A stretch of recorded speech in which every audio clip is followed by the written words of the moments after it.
사도행전 1장입니다. 6절부터 11절까지 말씀. 6절의 말씀부터 함께 합독하겠습니다.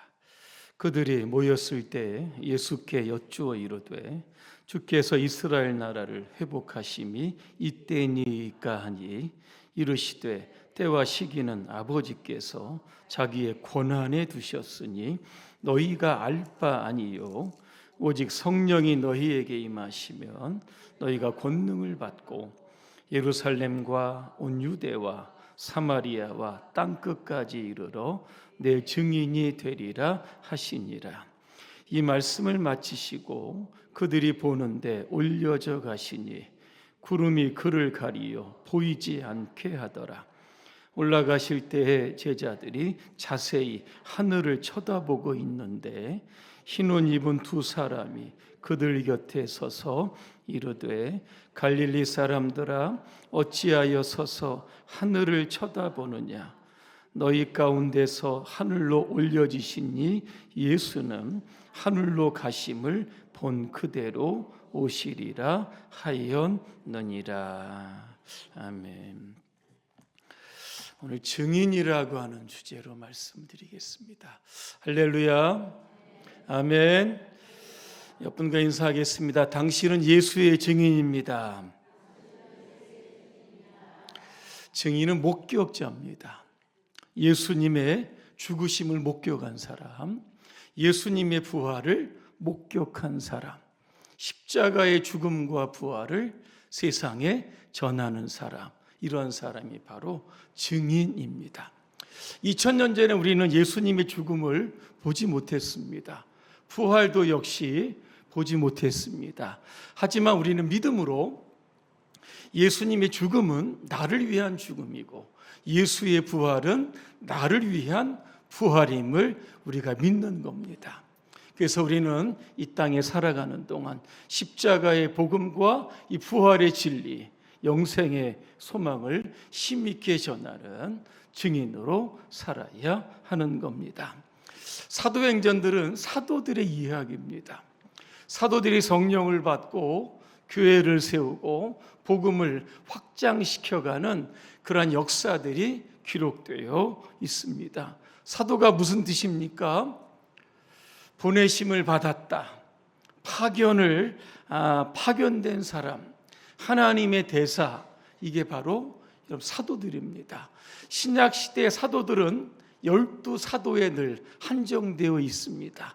좀 넓은 의미의 사도는 세상으로 부름을 받아서 주님의 증인으로 사용되어지는 사람들, 오늘 저와 여러분들이 바로 이 시대의 사도들인 줄로 믿습니다. 사도들의 역할이 뭐냐? 오늘 보니까 주님의 증인으로 살아가는 겁니다. 증인하면 두 가지의 단어가 포함되어 있습니다. 복음을 전달하는 사람, 또 하나는 순교자라고 하는 뜻이 있습니다. 초대교회, 초대 성도들은 주님의 증인으로 살았습니다. 그 결과가 뭡니까? 고난과 핍박과 순교로 인해서 그들의 삶을 마감을 했다는 겁니다. 단순히 주님의 증인으로 살아간다는 것은 결국 복음에 목숨을 걸어야 되기 때문에 이 증인이라고 하는 단어는 순교자라고 하는 뜻을 담고 여러분 있는 겁니다. 증인의 역할이 뭡니까? 복음을 전하는 겁니다. 그런데 성경에 보니까 복음을 전하는 것은 주님의 명령어로 다 되어 있습니다. 너희는 가서 모든 민족을 제자로 삼아, 그죠? 복음을 전하는 겁니다. 너희는 온 천하에 다니며 만민에게 복음을 전하라 그랬습니다. 산과 길과 개울가로 나가서 사람을 강권하에 데려다가 내 집을 채우라, 이렇게 해서 말씀합니다. 너는 때를 얻든지 못 얻든지 말씀을 전하라, 이렇게 되어 있습니다. 모든 것들이 다 명령입니다. 주님의 증인으로 살아간다는 것, 이거는 주님께서 우리에게 주신 명령이자 의무라고 여러분 하는 겁니다. 지금부터 2000년 전이죠. 제자들의 한 가지 꿈이 있었습니다. 로마로부터 이스라엘에 회복되는 것, 해방과 독립되는 것이 유일한 꿈이었습니다. 자, 예수님께서 그 꿈을 이루시기 위해서 나타나십니다. 갈릴리에 많은 사람들이 그분을 보면서 이분은 이스라엘의 독립을 위해서 반드시 정치적인 메시아로서 큰 역할을 한 분이심을 깨닫게 됩니다. 왜냐하면 예수님 오병이어로 5천 명 먹이셨죠. 죽은 나사로를 여러분 살리십니다. 이외에 수많은 기적과 능력들을 본 많은 사람들이 이분이야말로 이스라엘을 해방시킬 진정한 메시아임을 깨닫게 됩니다. 그런데 예수님이 십자가에서 무기력하게 죽으십니다. 제자들은 흩어지죠. 예수님 여러분 부활하십니다. 그때 제자들이 다시 예수님 주변으로 모여들게 여러분 되는 겁니다. 자, 그러면서 제자들이 여러분 뭐라고 오늘 묻냐면 6절에서 이렇게 묻습니다. 주께서 이스라엘을 회복하심이 이때니까, 이런 질문을 하고 있습니다. 제자들이 가졌던 예전의 생각입니다. 부활하신 예수님, 그 전에도 했던 질문인데 똑같은 질문을 하고 여러분 있는 겁니다. 제자들의 생각이 변하지 않았다라고 하는 겁니다. 예수님이 이 땅에 오신 이유는 영적인 메시아죠. 인류의 죄를 해방시키기 위해서 오셨는데 여전히 제자들은 뭡니까? 정치적인 메시아로 예수님을 지금도 따르고 여러분 있다는 겁니다. 여기에는 뭐가 여러분 의도가 있습니까? 야고보와 요한입니다. 그죠? 예수님 이스라엘의 왕이 되시면 좌우편에 우리를 좀 앉게 해달라고 하는 겁니다. 제자들, 나머지 제자들도 똑같은 생각을 하고 있죠. 자, 오늘 부활하신 예수님에게 똑같은 질문하는 겁니다. 앞으로 장래에 조금 예수 믿어 출세를 좀 해야 되는데 이거 궁금해서 여러분 물어보는 겁니다. 오늘 우리가 예수 믿는 목적이 어디에 있는지를 한번 생각해 볼 필요가 여러분 있는 겁니다. 우리가 예수님을 위해 열심히 봉사를 하는데 도대체 무엇 때문에 봉사하고 있는 것인지, 우리를 구원하신 하나님의 은혜가 엄청나게 커서 기쁨과 감격함으로 우리가 봉사하고 있는 것인지, 아니면 오늘 야고보와 요한처럼 욕심, 탐심, 그죠? 예수를 이용해서 뭔가 이 땅에서 출세하고 잘 먹고 잘 살기 위해서 오늘 예수를 믿고 따라가는 것은 아닌지를 한 번쯤은 돌아보아야만 하는 겁니다. 그들 향해 오늘 7절입니다. 때와 시기는 아버지께서 자기의 권한에 두셨다. 너희가 알 바 아니다. 그렇게 말씀하고 여러분 있습니다. 너희가 알 바 아니다. 너희의 관심사는 이스라엘의 회복이 아니라고 하는 겁니다. 만약 그때요 제자들의 질문에 예수님께서 이렇게 대답하셨으면 제자들은 다 기절했을 겁니다. 예수님을 따르지 않았을 겁니다.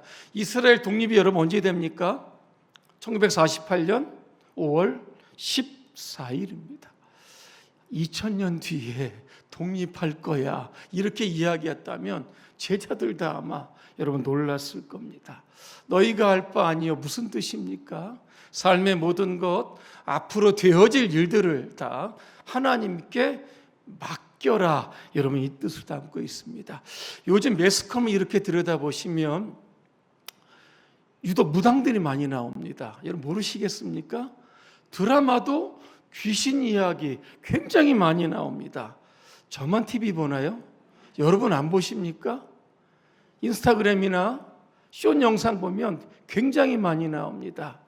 사람들과 질문하죠. 뭐 연예인들 뭐 생년을 가져가고 이 사주를 물어봅니다. 앞으로 이 사람 어떻게 되겠습니까?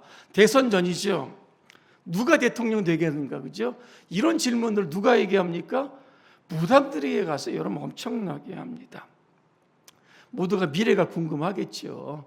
하지만 미래의 시간은 하나님의 시간이고 하나님의 영역입니다.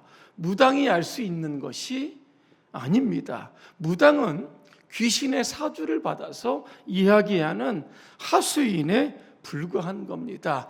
오늘 하나님 아버지의 권한이라고 하는 것은 그 신적인 권위를 뜻하는 겁니다. 오직 하나님만이 미래를 아신다라고 하는 뜻을 담고 여러분 있는 겁니다.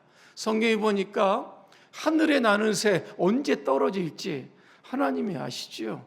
들의 꽃도 입히십니다. 그 우리의 삶의 모든 것들을 다 먹이시고 입히십니다. 우리의 미래의 주관자는 여러분 하나님이십니다. 그래서 오늘 우리의 인생의 모든 것들을 다 하나님께 맡겨두는 지혜가 우리에게 오늘 필요한 겁니다. 오늘 8절입니다. 오직 성령이 너에게 임하시며, 성령이 도대체 뭘까? 수많은 정의가 필요합니다. 하지만 몇 가지 말씀드리면 성령은 생기입니다. 하나님 사람 흙으로 창조하시죠. 그 코에다가 어떻게 합니까? 생기를 불어넣으셨다 그랬습니다. 생기는 뭡니까? 하나님의 호흡이죠. 그래서 여러분 건강한 사람들 보면 뭐라고 이야기합니까? 생기 발랄하다 이렇게 이야기합니다. 그런데요, 아프신 분 보면요, 숨도 제대로 못 쉽니다. 왜? 생기가 없습니다. 힘이 없기 때문에 여러분 그런 겁니다. 에스겔 31장에 보니까 에스겔이 골짜기로 가는데 뼈들이 수두룩하죠. 근데 거기에 생기가 들어갑니다. 살아 움직이는 하나님의 군대가 되었다라고 하는 겁니다. 생기는 살리는 영이죠. 그죠? 죽었던 영을 살려서 다시 하나님의 일을 하게 하는 이런 분이 바로 여러분 성령이다라고 하는 겁니다. 또 성령은 불로서 또 대변되어지고 또 바람으로도 대변되어지기도 여러분 하는 겁니다. 우리가 성령을 받으면 나타나는 것이 무엇인가? 바로 권능이라고 하는 겁니다.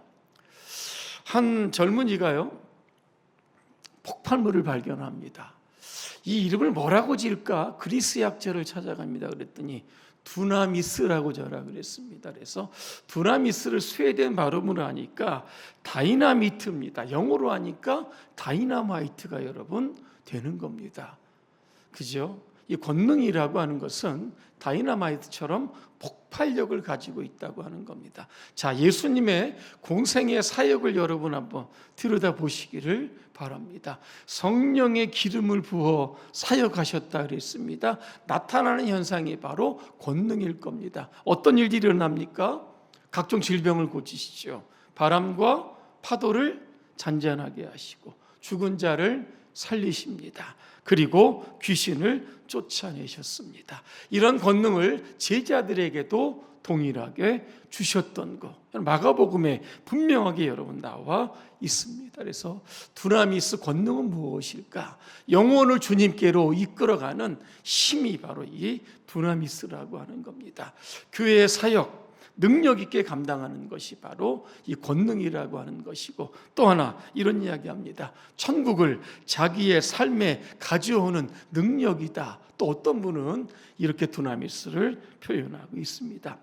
여러분 사도행전 19장에 보니까 바울이요, 예배소에서 사역을 합니다. 근데 특징이 뭔지 아십니까? 예배소에는요, 성령을 알지 못했다는 겁니다. 얼마나 바울의 사역이 컸던지 손수건이나 앞치마를 가지고 갖다 사람들에게 얹으면 질병이 나가고 귀신이 여러분 쫓겨납니다. 이거를 지켜보던 사람들이 있죠. 마술사와 그 유대의 그 스게와라고 하는 제사장이 일곱 아들입니다. 그러면서 바울의 흉내를 내기를 시작을 하는 겁니다. 근데 여러분 어떻게 됩니까? 악귀가 그들에게 뭐라고 이야기하냐면 이렇게 이야기합니다. 내가 예수도 알고 바울도 하는데 도대체 너희들은 누구냐 그랬습니다. 스게와의 일곱 그 아들을 향해서 이 악귀 들린 사람이 달려들었다 그랬습니다. 그들을 짓이기고 상처를 내니 그들이 벗은 몸으로 도망을 쳤다 그랬습니다. 뭡니까? 성령이 없이 그냥 예수만 믿고 예수만 이름을 외치면 자동적으로 권능이 따라오는 줄 알고 있었다라고 하는 겁니다. 그렇지 않죠. 예수 믿어도 우리가 성령을 받아야 성령을 통해서 주시는 권능, 이 두나미스의 능력이 우리 가운데 임하게 여러분 된다라고 하는 겁니다. 자, 성령을 받으면 우리가 뭐 해야 됩니까? 예루살렘부터 여러분 전도해야 하는 겁니다. 어디까지 갑니까? 땅끝까지 이르러서 주님의 증인의 사명을 감당하는 것이 바로 오늘 저와 여러분들의 사명인 줄로 믿습니다. 오늘 결론적으로 보니까 9절과 11절이죠. 예수님의 승천 장면을 보이시면서 재림을 말씀합니다. 제자들은 조금 섭섭하기도 했을 겁니다. 이제 육신의 눈에 보이지 않는 예수님, 앞으로 어떻게 살아갈까? 그때 제자들이 여러분 뭐라고 이야기합니까? 어찌하여 서서 하늘을 쳐다보느냐 그랬습니다. 이게 뭡니까? 이제는 하늘 쳐다볼 새 없다는 겁니다. 주님 다시 오시는 그날은 확실하니까 이 땅에서 주님 재림식까지 모여야 되는 겁니까? 땅끝까지 복음을 전해야 하는 겁니다. 시작이 바로 예루살렘, 우리의 가정에서부터 시작되어야 하는 겁니다. 여러분들은 주님의 여러분 증인입니다. 그죠?